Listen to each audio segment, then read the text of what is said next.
दोस्तों प्रोग्राम वाद संवाद लैके तुहाडी कचहरी दे विच हाज़र होए हैं। जिवें तुहानूं पता है कि प्रोग्राम वाद संवाद दे विच असीं वख-वख खेतरां नाल संबंधित जिहड़ियां शख्सियतां उन्हां नूं लैके तुहाडी कचहरी दे विच हाज़र हुंदे हैं और उन्हां दे नाल तुहाडी जान पहचान करवाउने हैं और खास तौर दे उत्ते उन्हां वल्लों जिहड़े समाज दे विच कीते जा रहे काम हुंदे ने उन्हां दे नाल एक सांझ बनाउणी जिहड़ी है वो विशेष तौर दे उत्ते इस प्रोग्राम का एक हिस्सा है।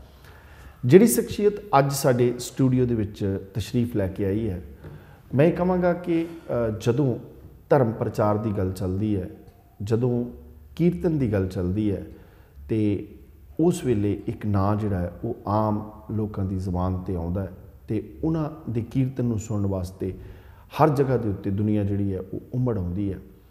और जेकर उन्हां दी इस शख्सियत दे नाल धर्म प्रचार दे नाल जेकर असीं उन्हां दा दूजा पक्ष वेखीए तो वो किवें अपना इस पासे तो समा कढ़ के समाजिक कम्मां सोशल वर्क, चाहे वो लोड़वंद बच्चियां दे विआह होण, चाहे वो खूनदान कैंप होण, चाहे वो खुदकशियां कर चुके किसान जिहड़े ने उन्हां दे परिवारां दी सहायता होवे, ते चाहे बच्चों नूं कीर्तन सिखाउण दी गल होवे, चाहे दस्तार मुकाबले होण। सो सिख धर्म दे नाल संबंधित वख-वख कारगर कामां दे विच एक अहम भूमिका रही है। मेरी मुराद है साडे स्टूडियो दे विच पहुंचे ने भाई बलविंदर सिंह जी रंगीला चंडीगढ़ वाले।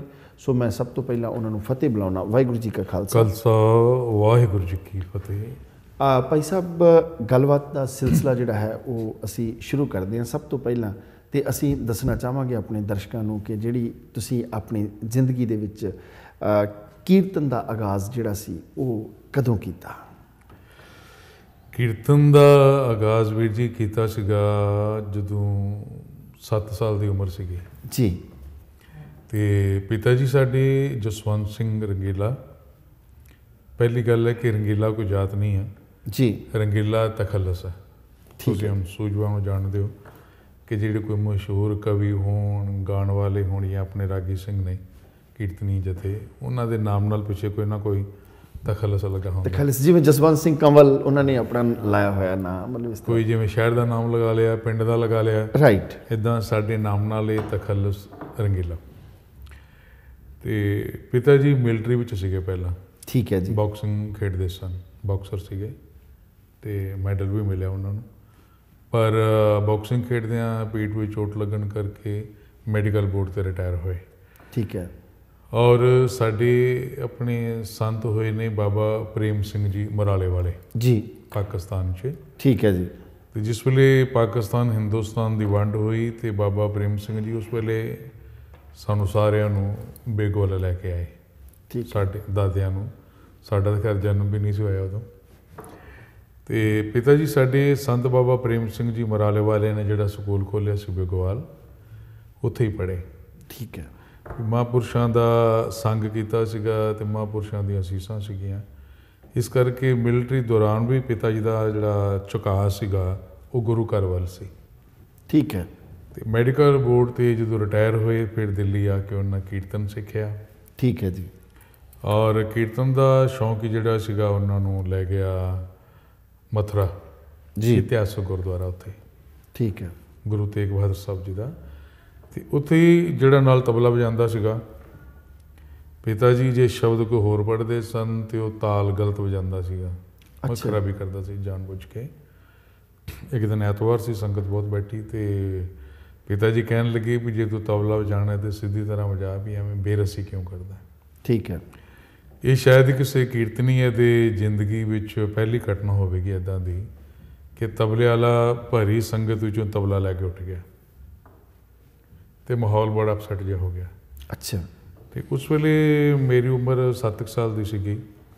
मैनूं हाले तक याद है निक्कर पाई हुई तो अद्धियां बाहां दी कमीज पाई तो जोड़ा करके छोटा रुमाल बन्निया सीगा। चिट्टा रुमाल पहला हुंदा पिंडां च बन्नदे पईआं, अजकल तो पूरे पट के इन्ने, पहला राइट कल्ला जूड़े तो रुमाल हुंदा सीगा। ते शौक सी हल्का हल्का, 1-2 गत्तां सिखियां होईयां सन। ठीक है। तो पिता जी ने, साडी माता जी का नाम सी प्यार कौर, कहन लगे प्यार कौर जरा बलविंदर नूं लैके आ, क्योंकि मापे तो इन्ना कि नाम लैंदे हुंदे ने। कहंदे बलविंदर नूं लैके आ। तो पहली बारी ਪਿਤਾ ਜੀ ਦੇ ਨਾਲ ਬੈਠ ਕੇ 7 ਸਾਲ ਦੀ ਉਮਰ 'ਚ ਇਤਿਹਾਸਕ ਗੁਰਦੁਆਰਾ ਮਥੁਰਾ ਉੱਥੇ ਕੀਰਤਨ ਕੀਤਾ।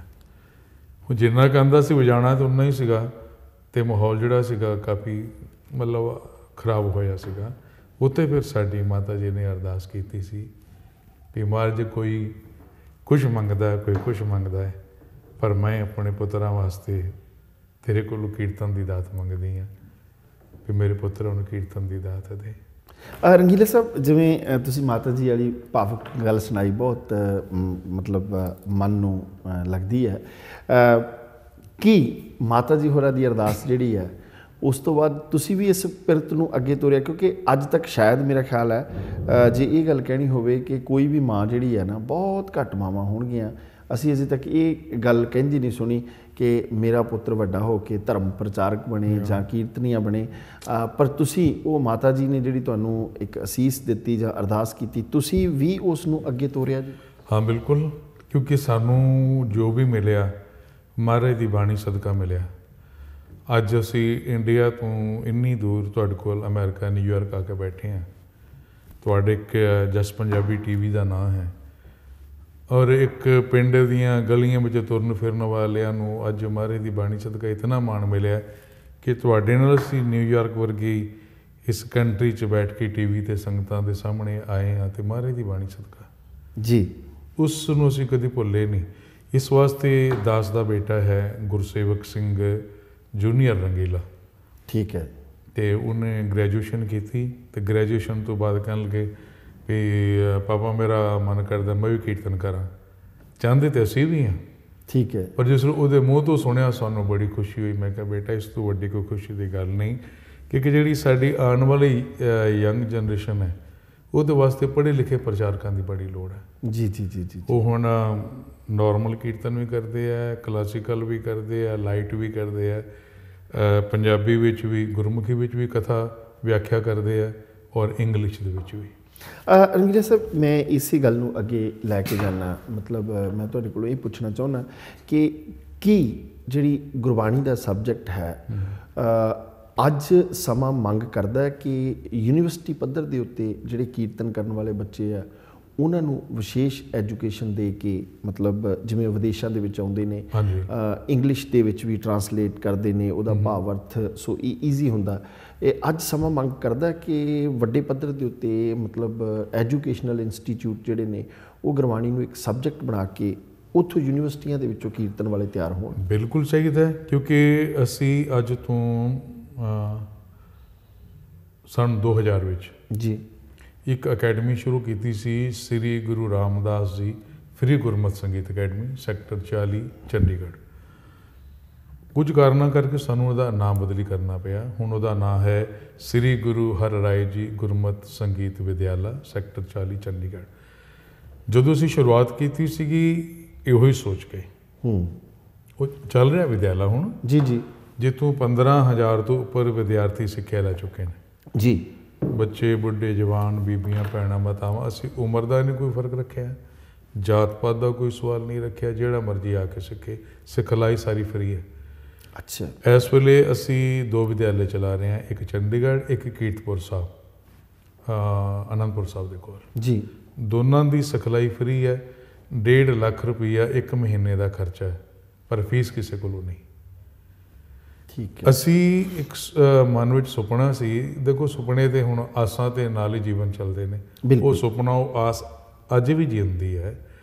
ਅਸੀਂ ਸੋਚਿਆ ਸੀਗਾ ਕਿ ਜਿਹੜੀ ਇੱਕ ਇਹ ਅਕੈਡਮੀ ਬਣਾਉਣੀ ਹੈ, ਇਹ ਇਹੋ ਜਿਹੀ ਬਣਾਉਣੀ ਹੈ ਯੂਨੀਵਰਸਿਟੀ ਦੇ ਪੱਧਰ ਦੀ ਵੀ ਜਿੱਥੇ ਗੁਰਮਤਿ ਕੀਰਤਨ ਦੀ ਸਿਖਲਾਈ ਗੁਰੂ ਗ੍ਰੰਥ ਸਾਹਿਬ ਜੀ ਦੇ ਰਾਗਾਂ ਅਨੁਸਾਰ ਜੀ, ਗੁਰਮੁਖੀ ਪੰਜਾਬੀ 'ਚ, ਦੁਨੀਆ ਦੀਆਂ ਵੱਖ-ਵੱਖ ਭਾਸ਼ਾਵਾਂ ਜਿਹੜੀਆਂ ਨੇ ਵੀ ਉਹਨਾਂ ਵਿੱਚ ਨਾਲ ਸਿਖਲਾਈ ਦਿੱਤੀ ਜਾਵੇ ਜੀ, ਤਾਂ ਕਿ ਕਿਉਂਕਿ ਹੁਣ ਸੰਸਾਰ ਏਡਾ ਕੁ ਹੋ ਗਿਆ, ਇਸ ਵਾਸਤੇ ਜਿਹੜੀ ਭਾਸ਼ਾ ਕੋਈ ਸਮਝਦਾ ਉਸੇ ਭਾਸ਼ਾ ਵਿੱਚ ਪ੍ਰਚਾਰ ਕੀਤਾ ਜਾਏ। ਠੀਕ ਹੈ। ਔਰ ਇਸ ਅਕੈਡਮੀ ਨੂੰ ਅਸੀਂ ਇਹੋ ਜਿਹਾ ਬਣਾਉਣਾ ਚਾਹੁੰਦੇ ਸੀਗੇ ਵੀ ਜਿਵੇਂ ਲੋਕੀ ਤਾਜ ਮਹਿਲ ਦੇਖਣ ਜਾਂਦੇ ਨੇ, ਕੋਈ ਲਾਲ ਕਿਲ੍ਹਾ ਦੇਖਣ ਜਾਂਦਾ ਹੈ, ਅਸੀਂ ਇਹਨੂੰ ਜਿਉਂਦੀ ਜਾਗਦੀ ਇੱਕ ਐਸੀ ਤਸਵੀਰ ਬਣਾਉਣਾ ਚਾਹੁੰਦੇ ਕਿ ਲੋਕੀ ਇਹਨੂੰ ਦੇਖਣ ਵਾਸਤੇ ਵੀ ਆਉਣ, ਸੁਣਨ ਵਾਸਤੇ ਵੀ ਆਉਣ ਅਤੇ ਸਿੱਖਣ ਵਾਸਤੇ ਵੀ ਆਉਣ, ਕਿਉਂਕਿ ਇਹਨੂੰ ਬੜੀ ਦੂਰ ਤੱਕ ਅਸੀਂ ਲੈ ਕੇ ਜਾਣਾ ਚਾਹੁੰਦੇ। ਪਰ ਉਹਦੇ ਵਾਸਤੇ ਵੀ ਸਾਡੇ ਕੋਲ ਇੰਨੇ ਸਾਧਨ ਨਹੀਂ ਹੈਗੇ ਵੀ ਅਸੀਂ ਉਸ ਨੂੰ ਬਣਾ ਸਕੀਏ, ਕਿਉਂਕਿ ਅਸੀਂ ਇੱਕ ਨਕਸ਼ਾ ਬਣਾਇਆ ਹੋਇਆ, ਸਾਰਾ ਕੁਝ ਕੀਤਾ ਜੀ। ਜਿਵੇਂ ਦਰਵਾਜ਼ੇ ਸਾਰੇ ਬੰਦ ਹੋ ਜਾਣ ਤੇ ਇੰਝ ਲੱਗੇ ਜਿਵੇਂ ਕੋਈ ਗਿਟਾਰ ਪਈ ਹੈ। ਅੱਛਾ ਜੀ। ਜਾਂ ਆਪਣੇ ਸਰੰਗੀ ਪਈ ਹੈ, ਜਿਸ ਵੇਲੇ ਬੂਹੇ ਖੁੱਲ੍ਹਣ ਤੇ ਅੰਦਰ ਜਾ ਕੇ ਪਤਾ ਲੱਗੇ ਅੰਦਰ ਕੁਝ ਹੋਰ ਹੈ।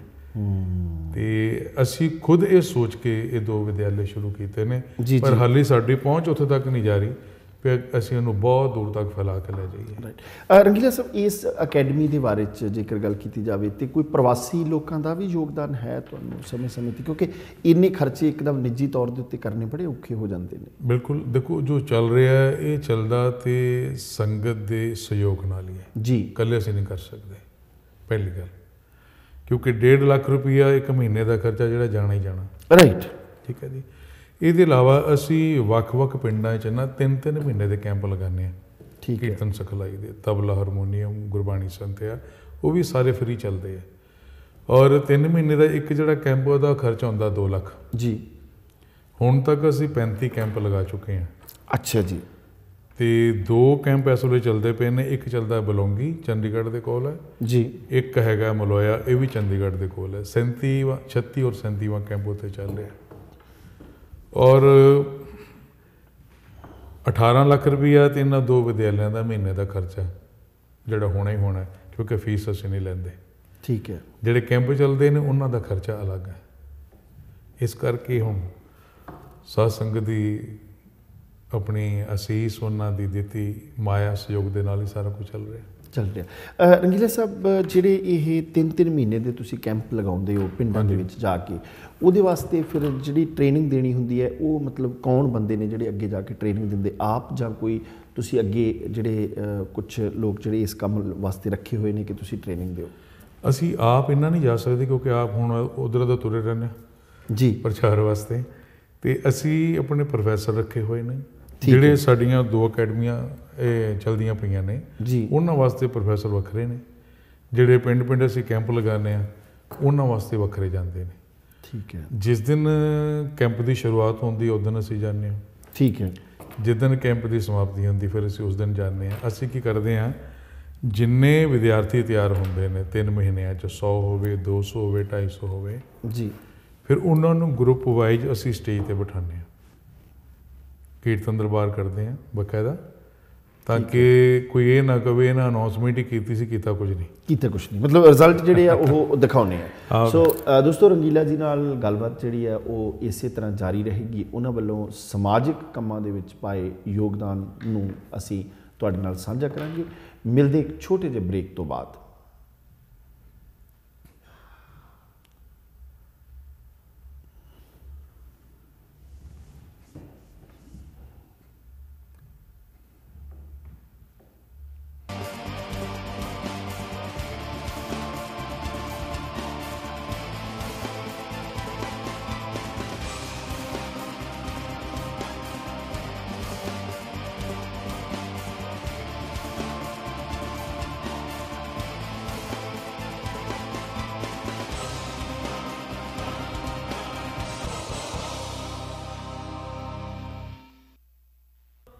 ਮੁੜ ਹਾਜ਼ਰ ਹੋਏ ਹਾਂ ਭਾਈ ਬਲਵਿੰਦਰ ਸਿੰਘ ਰੰਗੀਲਾ ਜੀ ਚੰਡੀਗੜ੍ਹ ਵਾਲਿਆਂ ਨਾਲ ਜਿਹੜੀ ਇਹ ਮੁਲਾਕਾਤ ਚੱਲ ਰਹੀ ਹੈ। ਫਿਰ ਹਾਜ਼ਰ ਹੋਏ ਹਾਂ ਤੁਹਾਡੀ ਕਚਹਿਰੀ ਦੇ ਵਿੱਚ। ਰੰਗੀਲਾ ਸਾਹਿਬ, ਇਸ ਤੋਂ ਪਹਿਲਾਂ ਕਿ ਮੈਂ ਤੁਹਾਡੇ ਨਾਲ ਜਿਹੜੇ ਤੁਸੀਂ ਸਮਾਜਿਕ ਸੋਸ਼ਲ ਕੰਮ ਜਿਹੜੇ ਕਰ ਰਹੇ ਹੋ ਉਹਨਾਂ ਦਾ ਜ਼ਿਕਰ ਛੇੜਾਂ, ਮੇਰੇ ਜ਼ਿਹਨ ਦੇ ਵਿੱਚ ਇੱਕ ਸਵਾਲ ਜ਼ਰੂਰ ਪੈਦਾ ਹੋਇਆ ਕਿ ਜਿਹੜੇ ਇਹ ਕੀਰਤਨ ਦੇ ਜਿਹੜੇ ਤੁਸੀਂ ਸਿਖਾਉਣ ਦੇ ਕੈਂਪ ਲਾਉਂਦੇ ਹੋ ਜਾਂ ਅਕੈਡਮੀ ਖੋਲ੍ਹੀ ਹੈ, ਇਹ ਤੁਹਾਡੇ ਮਨ ਦੇ ਵਿੱਚ ਮਤਲਬ ਕਿਸ ਤਰ੍ਹਾਂ ਉਤਪੰਨ ਹੋਇਆ ਜਾਂ ਇਹਦਾ ਮਕਸਦ ਕੀ ਆ, ਮਤਲਬ ਲੈ ਕੇ ਚੱਲੇ ਤੁਸੀਂ? ਇਹਦਾ ਮਕਸਦ ਇਹ ਸੀਗਾ ਕਿਉਂਕਿ ਜਦੋਂ ਅਸੀਂ ਕੀਰਤਨ ਸਿੱਖਣਾ ਚਾਹੁੰਦੇ ਸੀ, ਦਿੱਲੀ ਰਹਿੰਦੇ ਸੀ ਉਦੋਂ, ਪਿੰਡ ਛੱਡ ਕੇ, ਪਾਪਾ ਜੀ ਗ੍ਰੰਥੀ ਸੀ ਗੁਰਦੁਆਰੇ। ਠੀਕ ਹੈ। ਤੇ ਉਦੋਂ ਕੋਈ ਇੰਨੀ ਇਨਕਮ ਨਹੀਂ ਸੀਗੀ, 8 ਭੈਣ ਭਰਾ ਸੀਗੇ ਅਸੀਂ। ਅੱਛਾ। ਤੇ 125 ਰੁਪਏ 'ਚ ਗੁਜ਼ਾਰਾ ਨਹੀਂ ਸੀ ਹੁੰਦਾ। ਤੇ ਸਾਨੂੰ ਪਿਤਾ ਜੀ ਵੀ ਕੀਰਤਨ ਸਿਖਾਉਣਾ ਚਾਹੁੰਦਾ ਸੀ, ਸਾਡਾ ਆਪਣਾ ਮਨ ਵੀ ਸੀ ਅਸੀਂ ਕੀਰਤਨ ਸਿੱਖੀਏ। ਫੀਸ ਦੇ ਨਹੀਂ ਸੀ ਸਕਦੇ, ਇਸ ਕਰਕੇ ਕੋਈ ਸਿਖਾਉਂਦਾ ਨਹੀਂ ਸੀਗਾ ਜੀ ਜੀ। ਅਤੇ ਸਕੂਲੀ ਪੜ੍ਹਾਈ ਵੀ ਮੈਂ ਬਹੁਤੀ ਨਹੀਂ ਕਰ ਸਕਿਆ ਕਿਉਂਕਿ ਪਿਤਾ ਜੀ ਕਹਿੰਦੇ ਸੀ ਵੀ ਮੈਂ ਤੈਨੂੰ ਪੜ੍ਹਾ ਨਹੀਂ ਸਕਦਾ, ਮੇਰੇ ਕੋਲ ਇੰਨੇ ਪੈਸੇ ਨਹੀਂ ਹੈਗੇ ਜੀ, ਨਾ ਮੈਂ ਸਕੂਲ ਦੀ ਫੀਸ ਦੇ ਸਕਦਾ, ਨਾ ਕਿਤਾਬਾਂ ਲਿਆ ਕੇ ਦੇ ਸਕਦਾ, ਐਡਾ ਵੱਡਾ ਪਰਿਵਾਰ, ਉਹਦੀ ਪਾਲਣਾ ਕਿਵੇਂ ਕਰਨੀ। ਜਿੱਥੇ ਕਿਧਰ ਸਿੱਖਣ ਜਾਂਦੇ ਸੀ ਅਗਲੇ ਪਹਿਲਾਂ ਫੀਸ ਮੰਗਦੇ ਸੀ, ਇੱਥੋਂ ਤੱਕ ਕਿ ਤਬਲਾ ਵਾਜਾ ਵੀ ਨਹੀਂ ਸੀ ਖਰੀਦ ਸਕਦੇ। ਜੀ ਜੀ। ਫਿਰ ਮਨ ਵਿੱਚ ਇੱਕ ਦਰਦ ਸੀਗਾ ਕਿ ਕਦੀ ਮਹਾਰਾਜ ਕਿਰਪਾ ਕਰੇ ਕੋਈ ਐਸਾ ਸਮਾਂ ਆਵੇ ਜਿਵੇਂ ਅੱਜ ਅਸੀਂ ਤਰਸਦੇ ਹਾਂ ਸਿੱਖਣ ਵਾਸਤੇ, ਅਸੀਂ ਕਿਸੇ ਦੀ ਮਦਦ ਕਰ ਸਕੀਏ। ਤੇ ਉਸ ਵੇਲੇ ਹਾਲਾਤ ਸਾਡੇ ਇਹ ਸੀਗੇ, ਮੈਨੂੰ ਹਾਲੇ ਤੱਕ ਯਾਦ ਹੈ ਕਿ ਮੈਨੂੰ ਪਿਤਾ ਜੀ ਨੇ ਕਿਸੇ ਦੇ ਕੋਲੋਂ 20 ਰੁਪਏ ਮੰਗਣ ਵਾਸਤੇ ਭੇਜਿਆ ਸੀਗਾ ਜੀ। ਭਾਵੇਂ ਸਾਡੇ ਰਿਸ਼ਤੇਦਾਰ ਸਨ, ਪਰ ਮੈਂ ਉਹਨਾਂ ਦੇ ਘਰ ਦੇ ਕਈ ਚੱਕਰ ਲਗਾਏ ਸਨ ਕਿ ਮੰਗਣ ਦੀ ਹਿੰਮਤ ਨਹੀਂ ਸੀ। ਕਈ ਚੱਕਰ ਲਗਾਏ, ਘੰਟਾ ਮੈਂ ਘੁੰਮਦਾ ਰਿਹਾ ਫਿਰ ਮੰਗਾਂ ਕਿਵੇਂ। ਫਿਰ ਬੜੀ ਮੁਸ਼ਕਿਲ ਨਾਲ ਜਾ ਕੇ ਉਹਨਾਂ ਦੇ ਘਰ ਬੈਠਾ ਸਗਾ, ਉਹਨਾਂ ਨੇ ਆਪ ਹੀ ਕਿਹਾ, ਕਹਿਣ ਲੱਗੇ ਲੱਗਦਾ ਯਾਰ ਕੁਝ ਕਹਿਣਾ ਚਾਹੁੰਦਾ ਪਰ ਤੂੰ ਕਹਿੰਦਾ ਨਹੀਂ। ਅੱਛਾ। ਫਿਰ ਮੈਂ ਉਹਨਾਂ ਨੂੰ ਰੋ ਕੇ ਕਿਹਾ ਸੀ ਕਿ ਮੈਂ 20 ਰੁਪਏ ਮੰਗਣ ਆਇਆ, ਘਰ ਰੋਟੀ ਨਹੀਂ ਸੀ ਬਣੀ। 8 ਭੈਣ ਭਰਾ ਸੀ, ਪਿਤਾ ਜੀ ਔਰ ਸਾਡੀ ਮਾਤਾ, ਅਸੀਂ ਸਾਰੇ ਭੁੱਖੇ ਸੁੱਤੇ ਸੀਗੇ। ਔਰ ਅਗਲੇ ਦਿਨ ਖਾਣ ਨੂੰ ਫਿਰ ਕੁਝ ਨਹੀਂ ਸੀਗਾ। ਮੈਂ 20 ਰੁਪਏ ਮੰਗਣ ਗਿਆ ਸੀ, ਮੈਨੂੰ ਪਤਾ ਕਿਉਂਕਿ ਘਰ 'ਚ ਵੱਡਾ ਮੈਂ ਸੀਗਾ। ਔਰ ਮੰਗਣ ਲੱਗਿਆ ਬੜੀ ਸ਼ਰਮ ਆਈ ਸੀ, ਮੈਂ ਪੈਸੇ ਮੰਗਣ ਜਾ ਰਿਹਾ। ਉਹ ਲੈ ਕੇ ਆਇਆ ਤਾਂ ਅਗਲੇ ਦਿਨ ਰੋਟੀ ਬਣੀ। ਪਰ ਪਿਤਾ ਜੀ ਨੇ ਸਾਨੂੰ ਫਿਰ ਵੀ ਅੰਮ੍ਰਿਤ ਵੇਲਾ ਨਹੀਂ ਛੱਡਣ ਦਿੱਤਾ। ਜਿਸ ਦਿਨ ਅਸੀਂ ਸਾਰੇ ਭੈਣ ਭਰਾ ਭੁੱਖੇ ਸੁੱਤੇ ਹਾਂ, ਚੁੱਲ੍ਹੇ ਅੱਗ ਨਹੀਂ ਬਲੀ। ਅਗਲੇ ਦਿਨ ਸਵੇਰੇ ਪਿਤਾ ਜੀ ਨੇ ਫਿਰ ਉਸੇ ਤਰ੍ਹਾਂ 3 ਵਜੇ ਉਠਾਇਆ ਨਿਤਨੇਮ ਵਾਸਤੇ, ਔਰ ਮਾਰੇ ਦਾ ਦਰ ਨਹੀਂ ਛੱਡਿਆ। ਔਰ ਉਹ ਜਿਹੜੇ 20 ਰੁਪਏ ਸਨ, ਮੈਨੂੰ ਅੱਜ ਵੀ ਯਾਦ ਹੈ, ਅਸੀਂ 2 ਸਾਲ ਤੱਕ ਉਧਾਰ ਨਹੀਂ ਸੀ ਚੁਕਾ ਸਕੇ। ਔਰ ਸਾਡੀ ਇੱਕ ਭੈਣ ਹੋਈ ਸੀ ਹੋਰ, 5ਵੀਂ ਭੈਣ, ਬੀਬੀ ਸਾਡੀ ਮਰ ਗਈ ਜੀ, ਕਿਉਂਕਿ ਦਵਾ ਜੋਗੇ ਪੈਸੇ ਨਹੀਂ ਸਨ। ਛੋਟੀ ਭੈਣ 3 ਮਹੀਨਿਆਂ ਦੀ ਸੀਗੀ, ਵੀ ਇੰਨੇ ਵੀ ਪੈਸੇ ਨਹੀਂ ਸਨ ਕਿ ਅਸੀਂ ਉਹਨੂੰ ਦੁੱਧ ਲਿਆ ਕੇ ਪਿਆ ਸਕਦੇ। 3 ਮਹੀਨਿਆਂ ਦੀ ਭੁੱਖੀ ਭੈਣ ਮਰ ਗਈ ਸਾਡੀਆਂ ਅੱਖਾਂ ਦੇ ਸਾਹਮਣੇ। ਵੀ ਇੰਨੇ ਵੀ ਪੈਸੇ ਨਹੀਂ ਸਨ ਕਿ ਅਸੀਂ ਦੁੱਧ ਲਿਆ ਕੇ ਉਹਨੂੰ ਪਿਆ ਸਕਦੇ। ਰਣਜੀਤ ਸਾਹਿਬ, ਬਹੁਤ ਜ਼ਿੰਦਗੀ ਦੇ ਸੰਘਰਸ਼ ਤੇ ਇਹੋ ਜਿਹੀਆਂ ਦਾਸਤਾਨ ਜਿਹੜੀਆਂ ਨੇ ਜਦੋਂ ਹਿਰਦੇ ਦੇ ਵਿੱਚੋਂ ਨਿਕਲਦੀਆਂ ਨੇ ਤੇ ਹਿਰਦਾ ਜਿਹੜਾ ਉਹ ਬਲੂੰਦਰਿਆ ਜਾਂਦਾ। ਤੇ ਮੈਂ ਇੱਕ ਗੱਲ ਜ਼ਰੂਰ ਕਰਨੀ ਚਾਹਾਂਗਾ ਕਿ ਜਿਹੜਾ ਜਿੱਥੇ ਤੁਸੀਂ ਗੁਰਬਾਣੀ ਦੇ ਨਾਲ, ਧਰਮ ਪ੍ਰਚਾਰ ਦੇ ਨਾਲ ਬੱਚਿਆਂ ਨੂੰ ਕੀਰਤਨ ਸਿਖਾਉਂਦੇ ਹੋ, ਕੈਂਪ ਲਾਉਂਦੇ ਹੋ, ਉੱਥੇ ਲੋੜਵੰਦ ਧੀਆਂ ਦੇ ਵਿਆਹ ਕਰਨੇ, ਖੂਨਦਾਨ ਕੈਂਪ ਲਾਉਣੇ, ਫਿਰ ਸਫਾਈ ਕਰਦੇ ਨੇ, ਜਿਵੇਂ ਕਿ ਕੀਰਤਪੁਰ ਸਾਹਿਬ ਦੀ ਤੁਸੀਂ ਸਾਰੀਆਂ ਉੱਥੇ ਸੀਵਰੇਜ ਨਾ ਹੋਣ ਕਰਕੇ ਬਹੁਤ ਵੱਡੀ ਮੀਡੀਆ ਦੇ ਵਿੱਚ ਆਈ ਸੀ ਕਿ ਭਾਈ ਸਾਹਿਬ ਹੁਣਾਂ ਨੇ ਸਾਰੀਆਂ ਸੜਕਾਂ ਗਲੀਆਂ ਧੋਤੀਆਂ, ਉੱਥੇ ਸਫਾਈ ਕੀਤੀ। ਮਤਲਬ ਇਹ ਜਿਹੜੇ ਕੰਮ ਨੇ, ਜਾਂ ਇੱਕ ਗੱਲ ਹੈ ਕਿ ਜਿਹੜਾ ਸਰਕਾਰਾਂ ਵੀ ਨਹੀਂ ਕਰ ਸਕੀਆਂ, ਅੱਜ ਖੁਦਕਸ਼ੀਆਂ ਕਰ ਰਹੇ ਨੇ ਕਿਸਾਨ ਜਿਹੜੇ ਨੇ, ਤੇ ਤੁਸੀਂ ਉਹਨਾਂ ਦੀਆਂ ਬੱਚੀਆਂ ਜਿਹੜੀਆਂ ਖੁਦਕਸ਼ੀਆਂ ਕਰ ਚੁੱਕੇ ਕਿਸਾਨ, ਉਹਨਾਂ ਦੀਆਂ ਬੱਚੀਆਂ ਤੱਕ ਦੀਆਂ ਸ਼ਾਦੀਆਂ ਵਾਸਤੇ ਵੀ ਮਦਦ ਜਿਹੜੀ ਹੈ ਉਹ ਭੇਜ ਰਹੇ ਹੋ। ਇਹ ਤੁਹਾਡੇ ਅੰਦਰ ਜਿਹੜਾ ਖਲਾਅ ਉਹ ਕਿਵੇਂ ਪੈਦਾ ਹੋਇਆ? ਇਹ ਅਸਲ ਵਿੱਚ ਸਾਰਾ ਕੁਝ ਜਿਹੜਾ ਸੀਗਾ ਇਸੇ ਦੁੱਖ ਵਿੱਚੋਂ ਨਿਕਲਿਆ। ਕੀਰਤਨ ਸਿੱਖਣਾ ਚਾਹੁੰਦਾ ਸੀ, ਕੋਈ ਸਿਖਾਉਂਦਾ ਨਹੀਂ ਸੀਗਾ।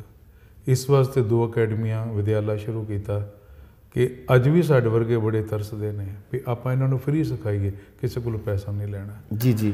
ਜਦੋਂ ਸਾਡੇ ਪਿਤਾ ਜੀ ਔਰ ਮਾਤਾ ਜੀ ਦਾ ਵਿਆਹ ਹੋਇਆ ਸੀ, ਆਪ ਜੀ ਹੈਰਾਨ ਹੋਵੋਗੇ, ਕਪੂਰਥਲੇ ਜ਼ਿਲ੍ਹੇ ਵਿੱਚ ਇੰਨਾ ਮਹਿੰਗਾ ਵਿਆਹ ਉਸ ਵੇਲੇ ਨਹੀਂ ਸੀ ਹੋਇਆ। ਕਿ ਨਾਨਾ ਜੀ ਸਾਡੇ, ਮਾਮੇ ਸਾਰੇ ਵੱਡੀਆਂ ਪੋਸਟਾਂ 'ਤੇ ਸੀਗੇ, ਪੁਲਿਸ ਵਿੱਚ ਅਫਸਰ ਸੀਗੇ ਜੀ। ਪਰ ਜਿਸ ਵੇਲੇ ਸਾਡੇ ਪਿਤਾ ਜੀ ਹੋਰਾਂ ਨੂੰ ਵੱਖਰੇ ਕੀਤਾ ਗਿਆ ਸੀਗਾ, ਹੈ ਤਾਂ ਘਰੇਲੂ ਗੱਲਾਂ ਨੇ ਪਰ ਆਪਾਂ ਸੰਗਤ ਤੋਂ ਕਾਹਦਾ ਲੁਕੋ ਜੀ। ਜਿਸ ਵੇਲੇ ਸਾਨੂੰ ਵੱਖਰਿਆਂ ਕੀਤਾ ਸੀ ਤਾਂ ਇੱਕ ਪਲੰਗ ਮਿਲਿਆ ਸੀਗਾ, ਥੋੜ੍ਹੇ ਜਿਹੇ ਭਾਂਡੇ ਅਤੇ 5 ਕਿਲੋ ਆਟਾ ਅਤੇ ਕੁਝ ਦਾਲ ਮਿਲੀ ਸੀਗੀ। 8 ਭੈਣ ਭਰਾਵਾਂ ਵਾਸਤੇ ਕੁਝ ਵੀ ਨਹੀਂ ਸੀਗਾ। ਅਤੇ ਅਸੀਂ ਇੱਕ ਇੱਕ ਚੀਜ਼ ਵਾਸਤੇ ਤਰਸਦੇ ਸੀ ਇੱਥੋਂ। ਇਸ ਵਾਸਤੇ ਫਿਰ ਇਹਨਾਂ ਬੱਚੀਆਂ ਦੇ ਵਿਆਹ ਕਰਨੇ ਸ਼ੁਰੂ ਕੀਤੇ ਕਿ ਜਿਹੜੀਆਂ ਨੌਜਵਾਨ ਧੀਆਂ ਘਰਾਂ 'ਚ ਬੈਠੀਆਂ ਨੇ, ਮਾਪੇ ਉਹਨਾਂ ਦੇ ਵਿਆਹ ਨਹੀਂ ਕਰ ਸਕਦੇ ਜੀ। ਵੀ ਆਪਾਂ ਉਹ ਜਿਹੜੇ ਆਪਣੇ ਪਿੰਡੇ 'ਤੇ ਦੁੱਖ ਹੰਢਾਏ ਸੀਗੇ ਵੀ ਚਲੋ ਅਸੀਂ ਇਹਨਾਂ ਨੂੰ ਸੰਗਤਾਂ ਦੇ ਸਹਿਯੋਗ ਨਾਲ, ਗੁਰੂ ਦੀ ਕਿਰਪਾ ਨਾਲ ਕੁਝ ਖੁਸ਼ੀਆਂ ਦੇਣ ਦੀ ਕੋਸ਼ਿਸ਼ ਕਰੀਏ। ਅਤੇ ਜਿਹੜੇ ਪੰਜਾਬ ਵਿੱਚ ਤਕਰੀਬਨ 4000 ਤੋਂ ਉੱਪਰ ਕਿਸਾਨਾਂ ਨੇ ਸੁਸਾਈਡ ਕੀਤਾ, ਜਿਹੜੇ ਗਰੀਬ ਸਨ। ਅਤੇ ਇਹ ਵੀ ਮਨ ਵਿੱਚ ਵਿਚਾਰ ਆਇਆ, ਕਿਉਂਕਿ ਅਸੀਂ ਵੀ ਜ਼ਿਮੀਂਦਾਰ ਪਰਿਵਾਰਾਂ ਵਿੱਚੋਂ ਸੀਗੇ, ਤੇ ਉਹਨਾਂ ਤੱਕ ਪਹੁੰਚੀਏ।